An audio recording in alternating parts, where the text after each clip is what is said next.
Hello there, I'm Nathalia Melo, your unfiltered fit BFF. Mom of two turned CEO of a fitness empire. Someone who truly understands the struggles of trying to stay fit, sane, and sexy, all while juggling work, life, and motherhood. And this is the Unfiltered Fit Life podcast.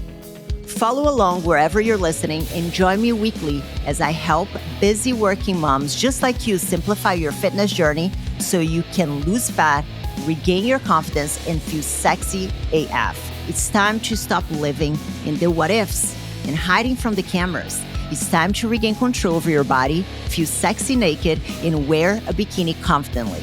People already see you as a super confident woman, but it's time for you to feel the same way too. Come on, let's go.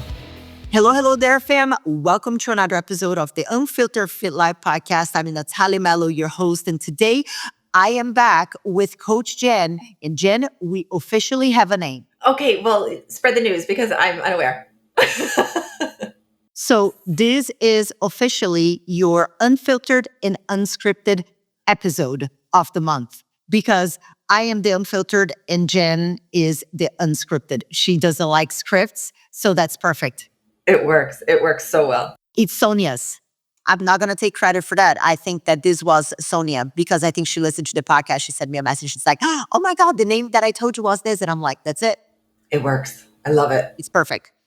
Jen, today we are just coming from the 3-day live training that we hosted, which we were talking a lot about how to lose fat by Christmas, but it was a lot more than this because we also incorporated you into the presentation, talking a lot about the mindset piece of the puzzle and the mentality that comes with the holiday season. The whole, if I already ate this, I'm just going to do all the things, and the perfectionist mentality, and that I'm going to wait. So this is all what we're going to be covering today because I think it's a very common thing. Oh, absolutely. I think I would actually say that the majority of us probably have fallen into this thought process at some time in our life or another, if not still falling into it. So absolutely.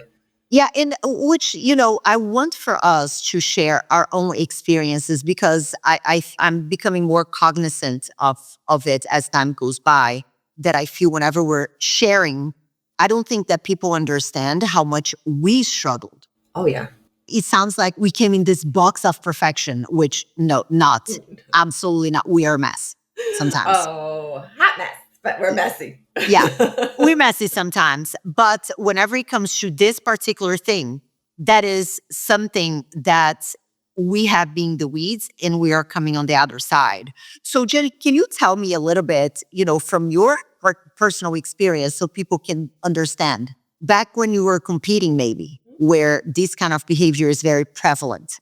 Well, the competition world is what ultimately led me into mental health counseling because I personally did notice where my entire presence started to go down rabbit holes and where I became completely disconnected from literal reality and would overconsume and binge after or during competing, but on my quote unquote cheat days. And then when the holidays rolled around, I would always normally do a show right before the holidays. So I was in what would be considered tip-top shape going into the holidays, so then I could completely go balls to the wall because I started from, a complete deprivation. And then I could just really enjoy before jumping back into a prep after the first of the year. So that is ultimately what I personally did. Yeah. I was very similar as well. Not so much with getting into prep, but because there were I always did the Olympia, which was in September, but then during Christmas, I was normally in prep for the Arnold, which was in March. But Thanksgiving was kind of like that holiday that I could still go to town.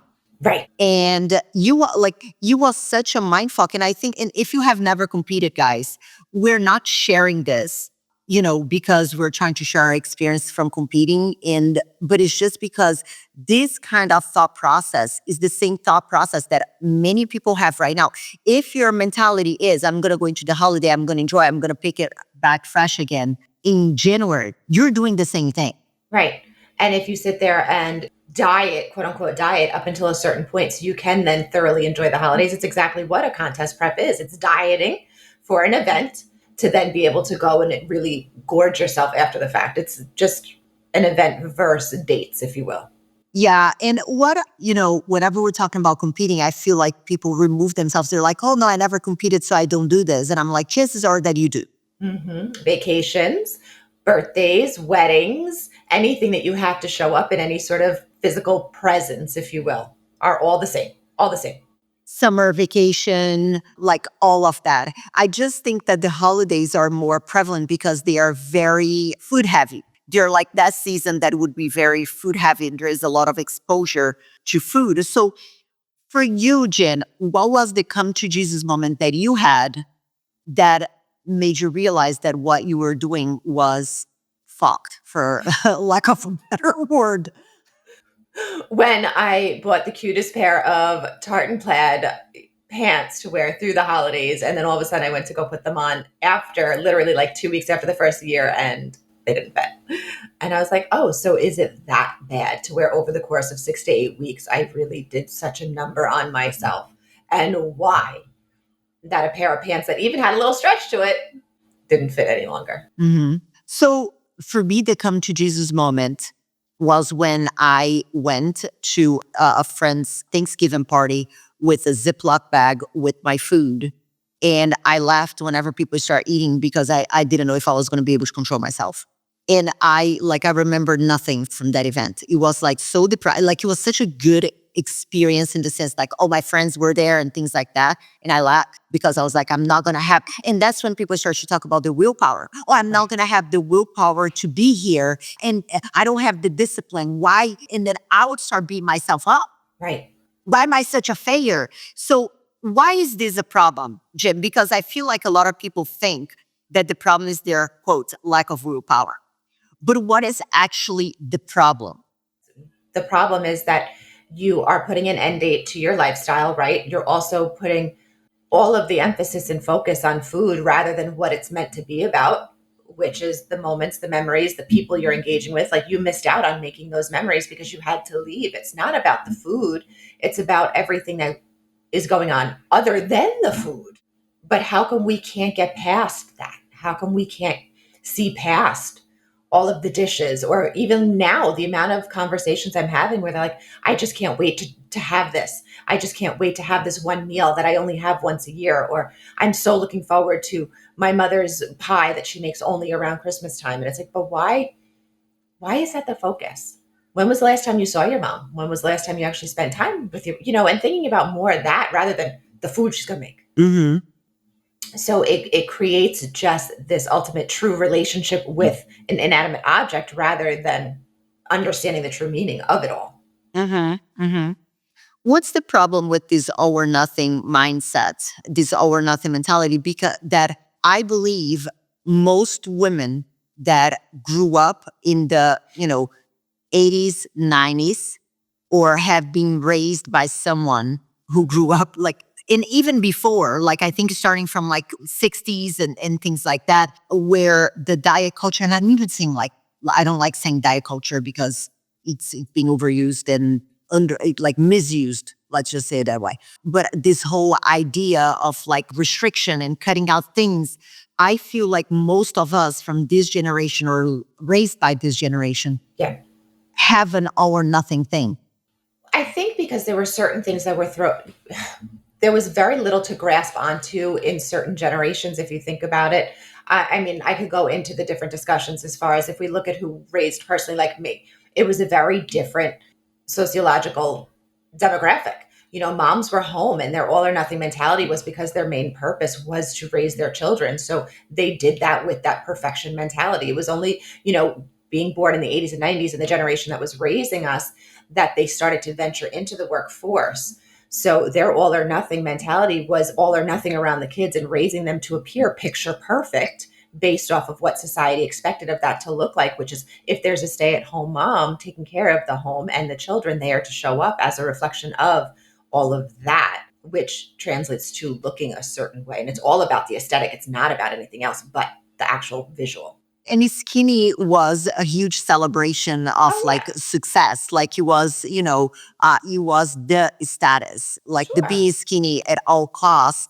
So how do you like, what are signs actually? Let me ask you this way. What are signs? Because I feel like people are in denial that they do have this. No, like some of y'all listening are delulu from the bottom of my heart. Love you all. But some of y'all are delulu. And delulu is not the solulu. So let's talk about it. What are some signs, Jen, that people need to be aware about themselves that could signal some of this all or nothing mentality? Well, number one, are you hyper fixated on food and food consumption? And are you already planning your diet leading into the events? Are you already hyper focused on how you're going to handle it when we're more than a month, well, about a month out from the first event, if you will, being Thanksgiving? Are you planning a potential escape already or an excuse not to show up to certain things that are coming to your table? No pun intended. That was bad. If you're, hyping yourself up to sit there and overly convince yourself that you're able to handle it regardless of whatever might come your way, which again, that's fine. We do have to prepare for all circumstances as best as we can. But, or have you found yourself already falling into, well, I'm already not where I'm supposed to be, so I might as well just throw the entire thing out of my thought process and just start again in the new year because you've already not hit whatever benchmark goal you were hoping for before now. Mm-hmm. November 1 is coming up on Saturday. So is that your, drop dead date, if you will, and you're not there? And there's so many other different thoughts too. Just if you're directly connecting your idea of family and food, but why? Understanding that and moving forward from there. There's a very, very deep thought process that can go into it. Yeah, I love the things that you mentioned. I think you're spot on. I would add a couple more as well. I think that maybe a feeling of being defeated already because you haven't reached the goal that you had set for yourself. So then you fall into that, the thing that it's kind of like piggybacks into what you said. It's like, oh, I haven't reached it. So what's the point? I'll start again in January. And Right. then we have that rinse and repeat Right. of, or, oh, I have 1 month or like 3 weeks or whatever amount of time it is. I'm gonna like restrict here. I'm gonna eat like lettuce and ice cubes from Monday through Wednesday because Thanksgiving is on Thursday. So then I'll get there. I'll eat for a family of 27 and then I'll do extra cardio on Friday. Like Right. that is another sign. And again, I'm being a bit facetious and exaggerating it a bit because But it's not unrealistic. It's not, because we've heard the stories as it is of what past times have included. And then also, I mean, we can even take it to a deeper level of extremity when we think about, have you ever, and this is going more definitely into the eating disorder realm, but have you ever even entertained the idea of laxatives after eating a big meal? yep. Have you, outside of the cardio punishment, have you thought about supplementation? What supplementation can you start taking now to be your fat burner or after the fact, or different digestive enzymes with every meal because it's going to somehow break down the food and get rid of it before it's stored as fat? All of these thought processes that fall into place. Mm-hmm, mm-hmm. And why, now that we're talking about the all or nothing, that we have helped people kind of ask themselves, do a little bit of self assessment. And again, you guys, in order for this to be a thing, you need to be very honest with yourself.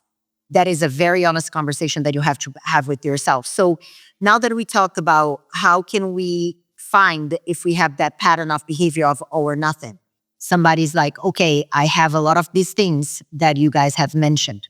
What is their next step?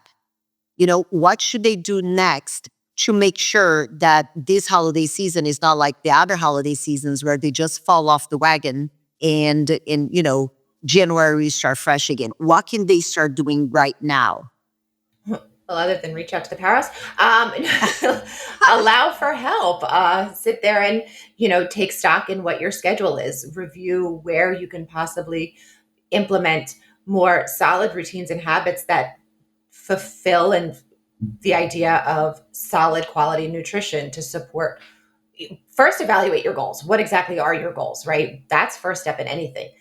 Remove the entire stigma that circulates around the holidays as though it's, a one-time year event, and understand that it's not, because it happens every year. So while it is one season of the year, it kind of happens every year. Last time I checked, in the past 43 years I've been alive, so and maybe start enjoying some of the foods that are included in the holidays.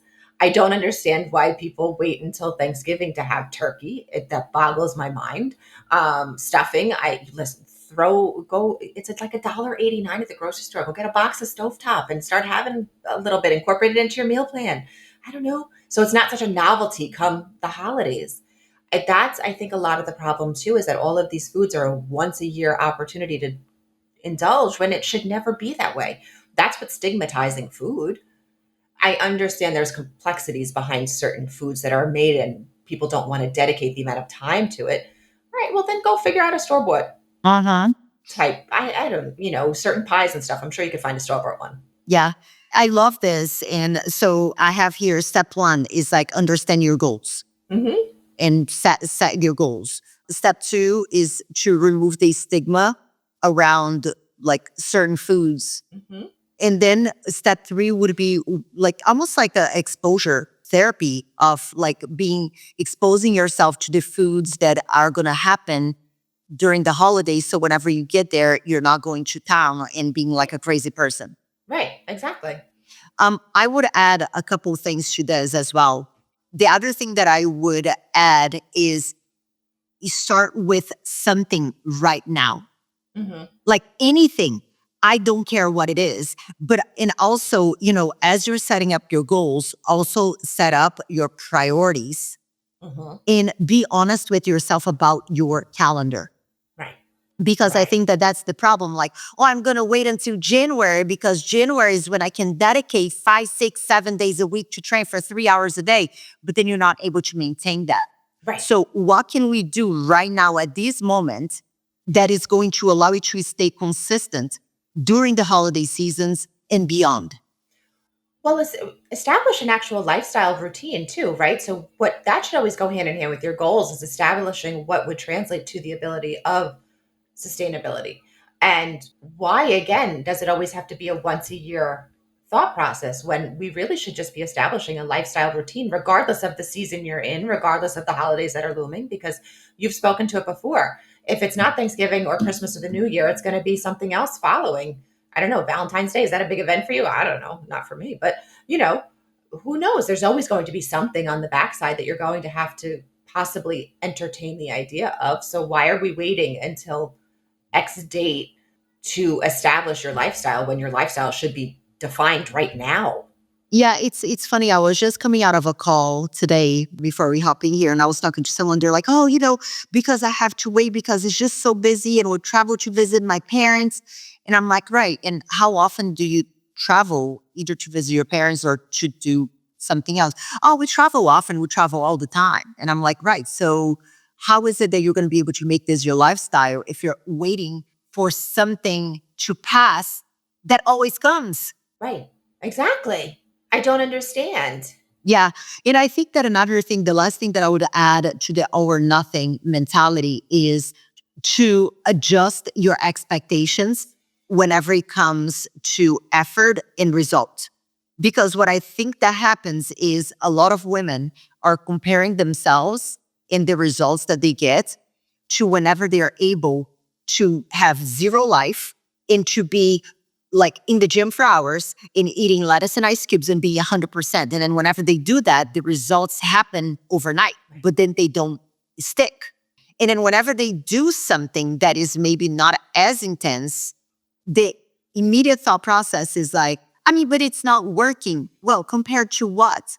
Oh, compared to whenever I was doing that, I'm like the time that you were going to the gym to like 6 days a week for 2 hours each time and eating nothing but lettuce and ice cubes. How did that work out? So I think we need to have an expectation management as well in regards to effort and outcome, and also what goals you're setting for the holiday season. And this is something that we do a lot with our members as well. Like, I am not going to see you and promise you that you're going to melt off the same way that it's been whenever you have 7 trips and 27,000 events planned between November and December. So I think that we need to stop being delulu on that too. Go. Well, to compound on top of that, I was going to say your phrase, Delulu is not the Solulu. I think a lot of times we hit a certain point in our life too where we're not willing to accept the stage of life we're in or the season of life we're in, and we do nothing but live in the past. I mean, listen, ladies, how many times have you told a guy to like kind of come out of the college years that he perpetually lives in, right? And even though he's 55 years old and still, but I was the D1 quarterback. It's like, dude, that was like 30 years ago. Oh, he picked in high school. Right, exactly. But at the same time, ladies, if we think about it, how many of us are comparing ourselves to the 21-year-old self that was able to sit there and dedicate all of our days to ourselves, not recognizing that we're 20 years that senior with children and homes that need our attention and a full-time job career opportunity that is taking our focus.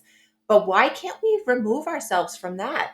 Where is that challenge falling into place? And I remember being 17 and being so uncomfortable on my grandma's couch after the holidays. I do. And it not going anywhere, sticking anywhere, and knowing that I could just go back to whatever after the fact. But I don't think to that time and be like, well, that's where I'm living right now at 43 years old. No, boo. I'm sorry. I'm 30 years older. And I'm going to piggyback on what you said, because I think that a lot of people can interpret what we're saying in the like, oh, so just because I'm like 40 or 50 now, I have to, quote, lower my standards and think that because I'm not, 20, I cannot be in shape. That's not what we're saying. We're not telling you to lower your expectations, because to be honest, like, and again, call me cocky, I don't care. But I feel like I look better now at 41 than what I did when I won the freaking Olympia. At 20, what, like, I don't know, I would hold 27, 28, 29, something like that. And Jen, I see photos of when you competed, and I think you look better now. I like my physique better now. I do. I have to say I'm much more comfortable where I am now than when I was competing 100%. And you're eating cookies and living your best life and, like doing all the things. Jen loves cookies. So I think that this needs to be just a messaging about not necessarily lowering your expectations, your standards, just because you are, not 20 something, but is to adjust your expectations. So it's not to lower these standards, but to adjust your expectations on the amount of effort that you're going to be able to put into something right now at this moment, and how soon you're going to be able to get the result that you're after. Right, exactly. And just really, I mean, no, we're not saying to sit there and fall into the idea that I might as well just give up because there's no hope for me. Absolutely not. It's like you said, managing your expectations, allowing the standards to be a part of where you are in life. And we grow through our seasons in very different ways. And appreciating the fact that you have a different perspective to offer at this stage of life versus back when. And, we were able to achieve a beautiful physique 10, 15 years ago. But did we feel our best? Were our minds in the best place is something we always have to review. And ladies, if you were wanting to get back to how you looked at 20, God bless. I love, love, love the want to sit there and really push for a beautiful goal. But I want you to also address, where was your headspace at that point in time? Was it in a good place, or did the gym, were you using it as a distraction? Were you using it as your quote unquote place of therapy? I can't stand when somebody says the gym is my therapy. No, it's your distraction. Um, so, it's just a matter of really evaluating everything that goes hand in hand with your life goals. Life goals. Mm-hmm. And don't make your physical presence your life goal. Mm-hmm. Because it's funny, we even have a member, Curly. I messaged her today that she was at our summit last year, and then she came to the summit this year, and she just took off. Mm-hmm, mm-hmm. And I sent her a message today, and her progress has been insane in the past just, couple months, few months. And whenever I message her today to tell her how incredibly proud we are of her in her presence and how much more positive, how she completely changed. And then she said, it took a while, but I finally got there. And I'm like, no, you got there when you were supposed to get there. Because it was about you becoming to then the physique to follow. And I think that that's when, sometimes people get a bit lost in the sauce And, she became and the physique followed, like the habits and the doing the thing repeatedly, staying consistent. And that is the thing that we need to celebrate during the holiday season. It's not the perfection, which then brings me to the part 2 of the conversation that we have today is that we have the all or nothing. And then we have that is, neck and neck with the perfectionist mentality. Oh, if I cannot be 100%, if I cannot train to perfection, what's the point? Something's always better than nothing. And the idea of perfection is so subjective, right? I want somebody to define what all of that perfection translates to, please, because I'm Elaborate on that. Whenever you say that, like, perfectionism is, what is that? Can you elaborate on it and how you challenge people whenever they say that they're a perfectionist? Well, because perfect for me is, 20 minutes of resistance training and 15 minutes on a bike versus somebody who thinks perfection is a perfect workout is over an hour in the gym and then another hour on the treadmill. I don't know what perfect is. It's all very dependent on the person that I'm speaking to.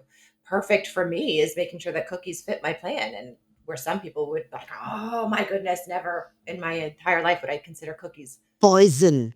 Yeah. Oh goodness. And I eat the box stuff too, by the way.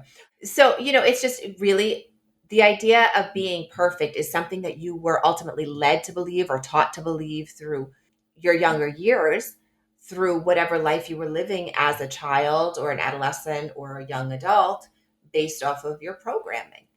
It's not anything that ultimately was defined by yourself, or was it? Or are you creating the standard based off of what? Can you explain that to me? Are you even able to explain what your standards are? Or is it something that you just have a little foggy in the back of your mind saying, well, I have to reach perfection, which is what? Define it for me. And it's interesting whenever I love, like you just gave me a light bulb moment now, because whenever you say explain the standard, if I look back to a lot of the ladies that we have spoken to, whenever they say, because I'm a perfectionist, and I have high standards. And I will ask back, I'll be like, is the body that you're living in right now? And again, this is not to like body shame anybody. It's a legitimate question. Because if somebody takes a lot of pride, so much pride in saying that you're a perfectionist, then, what's the point of starting something before the holiday season? Because I'm not going to be able to perfect, blah, blah, blah, and all that bullshit. Let me ask you a question. Is the body that you're living right now a reflection of the standards that you have? Exactly.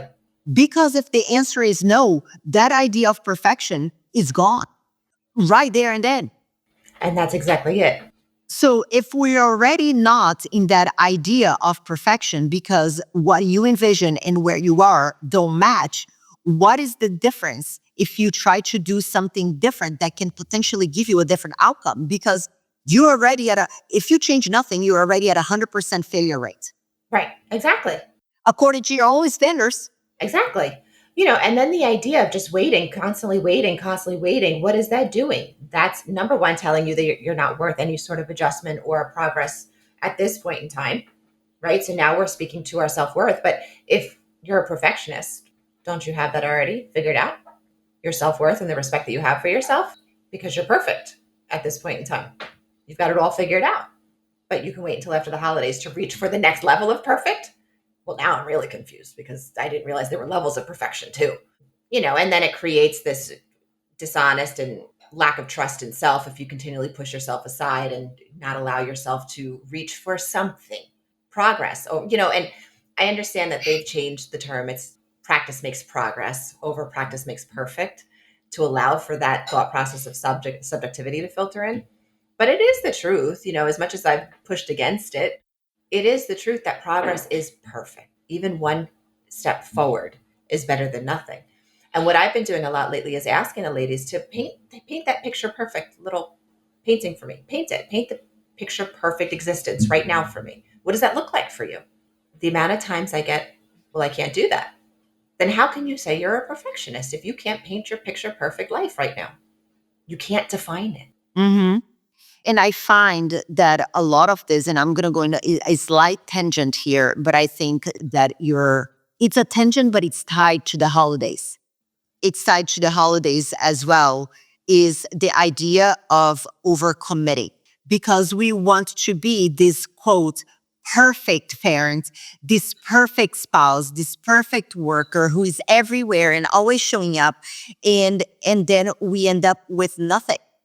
We're overcommitting and saying yes to all those things.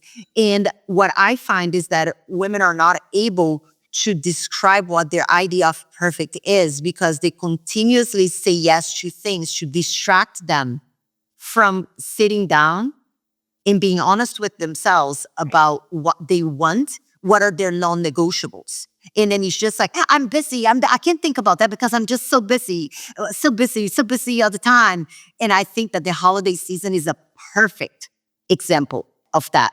They're perfect about showing up to present as something that's not feeling right. That's not their genuine self, their authentic self. They're perfect about showing up as the ideal for everybody else rather than themselves, right? Because if you look at it, when you overcommit yourself to events, and many of you are going to be faced with this dilemma on holiday events, parties, Thanksgiving dinners that you might be invited to many of them because you have multiple family members having them, or whatever the case may be, or if you have kids and you have their different tournaments that filter in during the holiday season and you have all of it, then let's not forget holiday shopping and everything else you have to attend to. You are trying to paint a picture of perfect, Perceived perfection. right? Rather than really understanding what and it doesn't feel right. You know, it doesn't feel right and you're overwhelmed and you're anxious through all of it. And then ultimately, what does that translate to how you're showing up in your home or for your spouse or significant other? And for yourself.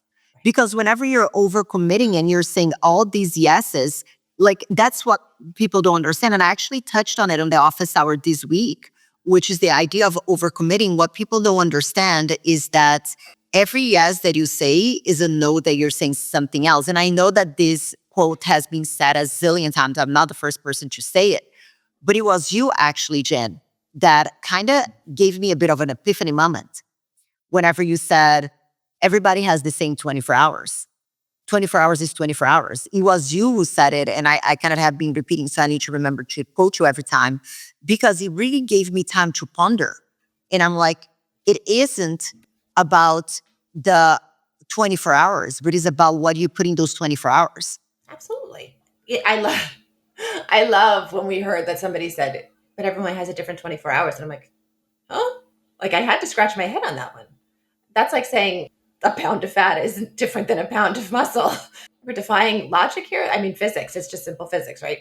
And it's just exactly like you said, what are you doing in those 24 hours? Where are you putting your priorities in those 24 hours? Right. And it's kind of like, okay, we all have the same 24 hours. We might not all have the same set of responsibilities and things that need to get done within those 24 hours, but the 24 hours stays the same. And I think that that's where now into helping people overcome the idea of perfection and the idea of overcomplication, for me, there are like three main things. Audit your yeses.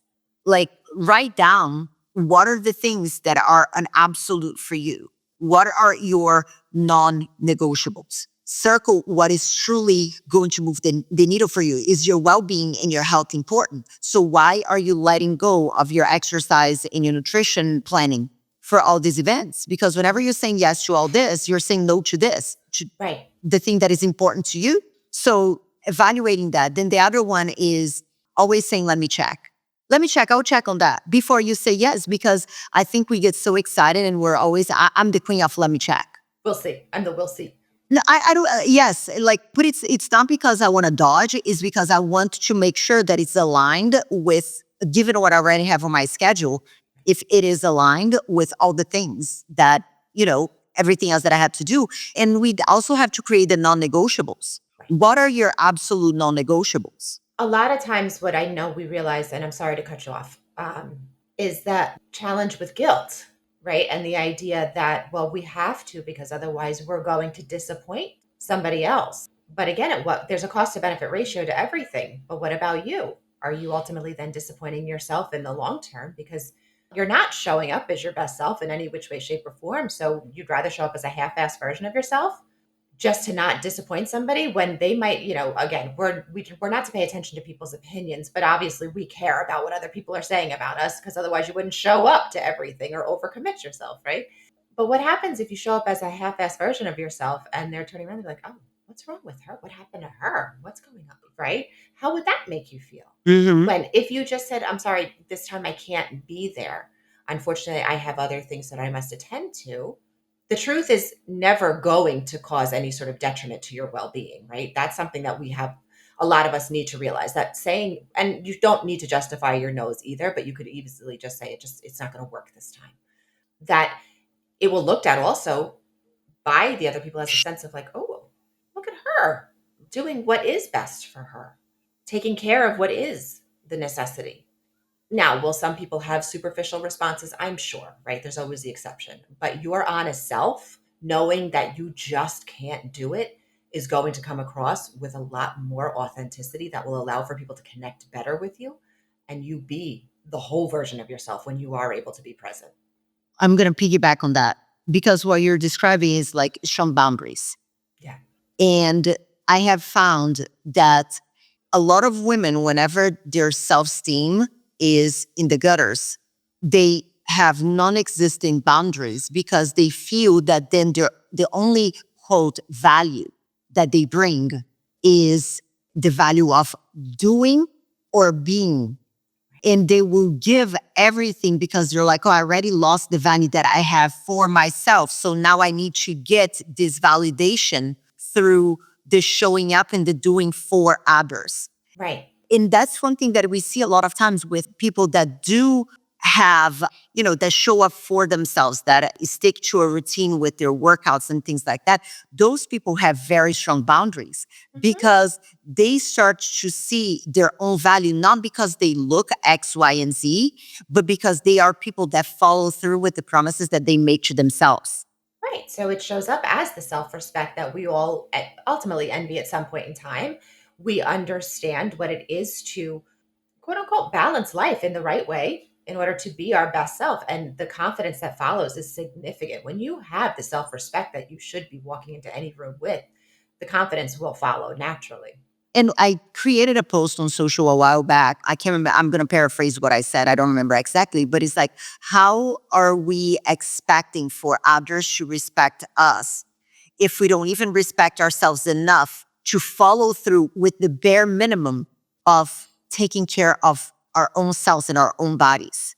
And I find this across the board, even with budgets sometimes, and I think that we've talked about this previously in our, like with the mom guilt and things like that, like, spending this ungodly amount of money. Listen, my kids are in club sports. That shit's expensive. But if you did get to a point that it was like, I have to pick between me taking care of me and paying for 75,000 different trips for my kids in their club sports, I don't care what anybody has to say. I'm going to pick me. Right. Because if I'm falling apart, my kids got nothing. Exactly. And I think that's the misunderstanding so many have is that they're trying to, and take this for what you will, but you're trying to actually buy your children's affections rather than actually be the parent they need you to be.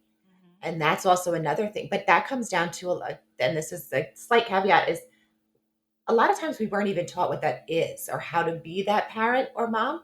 So that's when we have to open ourselves up to learn maybe from somebody who has been through it and understands a little bit about, well, it takes actually sacrifice on other ends, such as maybe your kids need to sacrifice a little bit too. Not only is it going to teach them a respect for themselves, well, respect for the almighty dollar, but again, that's a whole other conversation. But they'll see the respect that their parents are giving to themselves. So it will teach them how to respect themselves as well, the boundaries that we want and hope that they establish for themselves. And then what it translates to as routine, discipline, and follow through in other areas of life that translate better, and how to show up as the best version of yourself at all walks of life. 100%. And I love that you said this because you guys, we're not talking here from, this pillar of perfection. I'm still trying to figure it out. I didn't have a good example on the parenting front at all. And listen, there's been a lot of therapy for that. I'm still trying to figure that shit out myself. But I, now speaking as an adult who hires people, who lives in a society, I've seen a pattern of behavior that if you start to go back, you start to see where the correlations are of people not following through, of people not, understanding boundaries. And it always starts from watching from which we've talked extensively on that, but I think it's all related to why so many parents just like give up in the holiday season because you're overcommitting to the 72,000 different presentations and trunk and treat Roger that. And it was like, what the fuck are there so many things? And I'm like, I don't know. We don't have to attend them all. Yeah. Because ultimately, unfortunately, society has painted this picture that we have to show up in all of these other ways rather than just loving. Yeah. Like that's all your kids need is your love. They don't need anything else. They don't need, the turkey trots to compliment Thanksgiving morning. Mm-hmm. One more person asked me to go run a turkey trot. Swear to God, I'm going to cut them at the knees. I'm kidding. But no, I'm not doing it. Okay. I don't care if it's a community event. Guess what? I'm not going to be comfortable through the process and I'm going to be angry. With all of that being said, again, your children need nothing more than your love, but you cannot give your full devotion to the love that they need and desire if you are spread thin, you are tired, you found yourself impatient, and you don't want to actually be around your kids because you're so exhausted from being run ragged. And that's the problem right there. I do think that a lot of women understand the correlation, like how it is literally a cause and effect between them not taking care of themselves, not exercising, not eating according to your goals, not following through with the things that they said that they were going to do. They don't see that the fact that they're nappy, the fact that they are not present, the fact that they're feeling uncomfortable, the fact that they don't want to go to a park wearing X, Y, and Z, that is a direct byproduct of this not being done. Right. And what do you think that is showing your children? We are the example they follow. They're not listening to what you're saying. They're watching what you're doing. Mm-hmm. So what are you doing? What are you teaching them through your actions? Yep. As much as we like to think our children hear what we are saying, they're not. I hate to burst your bubble. They're not. As much as I have said in the past, do as I say, not as I do. That worked when I heard the F-bomb come out of my daughter's mouth. Oh, girl, yes, that like we had a little like label printing thing. In not my finest moment as a parent, I found there was one that was a misspelled fuck, and I'm like, oh, and then I'm like, I looked at the kids and I'm like, care to elaborate? And they're like, well, you say it. Right, exactly. Which, listen, like an F-bomb here and there, I'm not really like, especially if it's within context. Yes. Anyway. It works. But, it's not going to be the thing that is going to impact their long-term existence.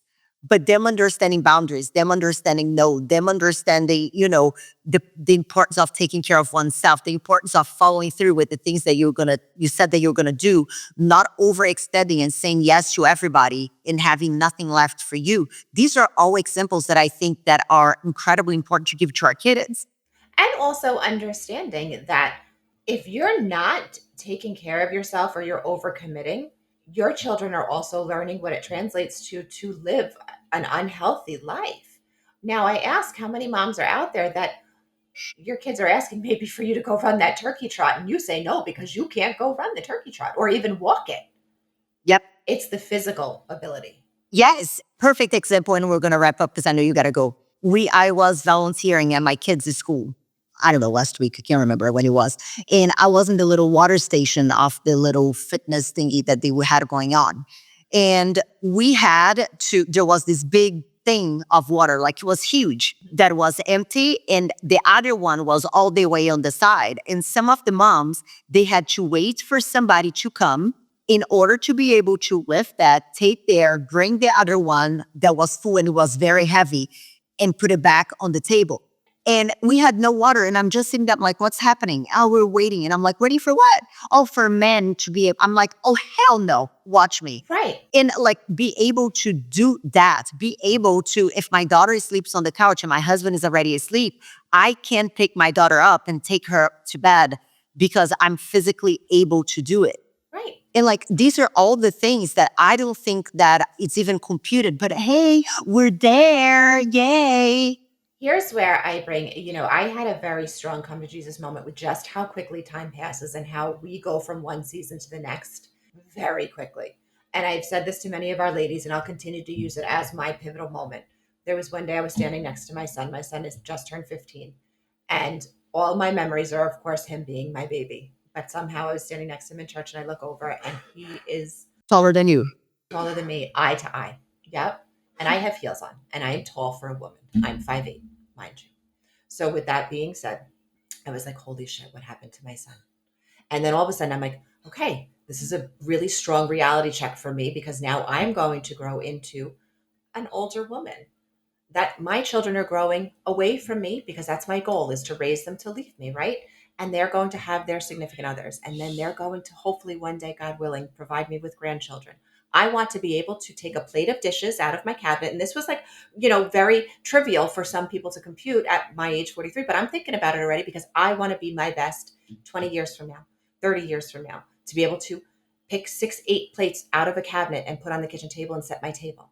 I want to be able to get down on the floor and play with, but I have to prepare for that now. It's not something, not that we can't accomplish said goals at 60, 65. I'm not saying that because we absolutely can. But why are you going to wait until then? Because you don't even know if then is going to be there. Right. If you don't start taking care of it now. And, it's still, I think, on the example piece of the puzzle is the whole idea of like, imagine if your child says that they want to work on something very amazing for themselves. They're like, no, I'm just going to wait. What would you tell your child? We start now. I would tell my kids to start right now. So you're telling your kid to start now, but yet you're procrastinating and waiting for the imaginary perfect time after the holidays when things slow down. Oh, whenever I get done being busy in school. Kids are busy in school all the time. Well, for example, how many of you yell at your kids to make their bed now? How many times? And they're like, but I'll do it later. It's like, no, you do it now. Something so simple as that. But why are you not taking the now as your go? 100%. And I think that this is the perfect question to leave the podcast today. What are you waiting? Why are you taking action to do something? Right. Why does it have to wait? Why does it have to be Hot Mess Express during the holiday season? It doesn't have to be. Yeah. Is it going to be perfect during the holiday season? No. But done is going to be perfect any day.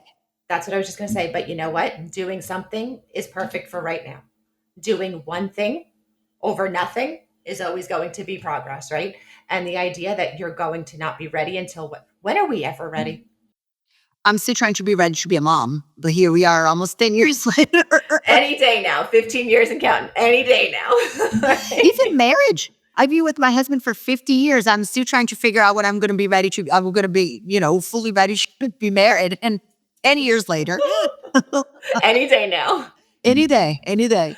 But again, I was just going to say, if we sit there and we think that we were never ready to graduate high school, we were never ready to have our first child, we were never ready to sit there and take the leap of faith into our first career steps. We were never ready, but we did it anyway. Mm-hmm. Do it anyway. Love it. Perfect way to end today's episode. Thank you so much, Jen. I love you guys enjoyed it. And I hope, let me know. Make sure that you leave your reviews, send us a message. There is the fan mail that you can send. Let us know what you think about the name. Unfiltered and Unscripted. Thank you, Sonia. Bye-bye, guys. See you next time. Bye. Thank you so much for tuning in this week. But let me ask you, what was your aha moment in today's episode? I would love to know. You can leave me a comment at the link in the show description. You can also follow me on social media, Instagram. Links are down below as well. And let me know what topics you want to hear more about or who I should have on the show. This is it for today, guys. I'll see you back next week for another episode of the Unfiltered Fit Life podcast.